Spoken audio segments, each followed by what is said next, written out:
Assalomu alaykum do'stlar. Bugungi obzorimizda qora induklar. Bu induklarni xalq tilida Tashkentskiy poroda deb ham ataydi.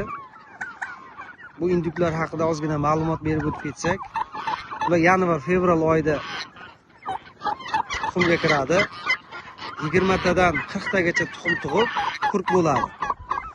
Ular juda yaxshi inkubator, ya'ni juda yaxshi tuxumlarni ochib chiqadi.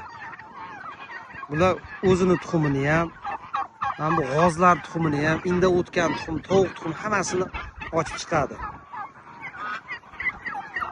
O'zimiz sinab ko'rganmiz. Mana g'ozli tuxumlarni biz har yil ochiramiz.